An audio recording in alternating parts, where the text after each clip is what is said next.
Dear sir, in your speech, you mentioned about farmer-centric approach towards towards biohappiness. So we would like to understand from you, like any case studies or any such instances which have been implemented across Africa or Asia, for that matter. Right. Thank you very much. Number one, I'm honored to be the first recipient of inaugural uh, NS Swaminatha Award for Food and Peace. And of course, the whole idea of happiness is very important when it comes to sustainability. When we talk about sustainability, we're talking about addressing environmental problem, tackling food security problem, and of course, addressing social inequalities. And of course, before farmer can experience biohappiness, we obviously have to put a lot of things in place. And having the technology that can be adopted among technologies is very, very important. And that is why we've been talking about climate resilient seed, adoption of climate resilient seed, adoption of biofortified crops, obviously for nutritional purposes. But the most important thing here now is how can we bring new technology that can be adopted among farmers. Then one of the ways we could go about it is to engage them very closely, because you are bringing a new technology to the farmers. You need to actually understand the importance of that technology, how it's relevant to local agricultural production.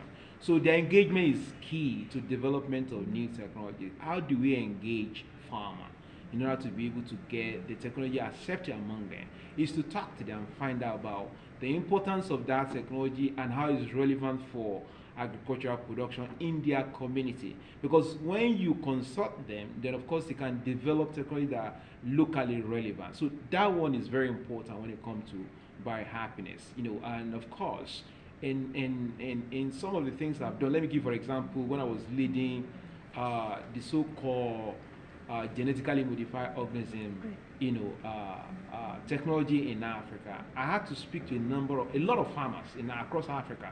So one of the things I found out from there is, did government actually engage you well enough with regards to application or adoption of this technology? Of course, many of them said they talked to them, but of course, when it comes to implementation of real project, they were not carried along. And that is why many African countries have not been able to uptake or accept new agricultural technologies such as genetically modified organisms. I'll give an example of Nigeria.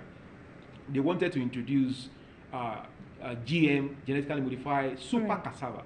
So I was one of the guy who was talking to the farmers to say, okay, you want the government is bringing GM super cassava. Have they engaged you? They said no. So they developed GM super cassava that did not obviously involve farmer in looking at their variety, locally relevant variety, of course.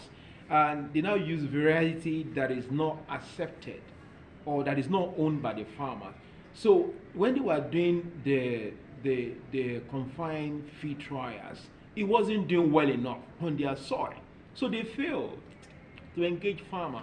So, and that is why bringing new technology to farmer is obviously require engaging farmer, working closely with farmer. Not only working closely with farmer, working closely with local scientists, because there is an interaction, always interaction between the farmers and the local scientists, because local scientists understand more about their variety because the local farmer communicate more with the local scientists. On that basis, they can come up with something that will be that will not be not only locally adopted, but of course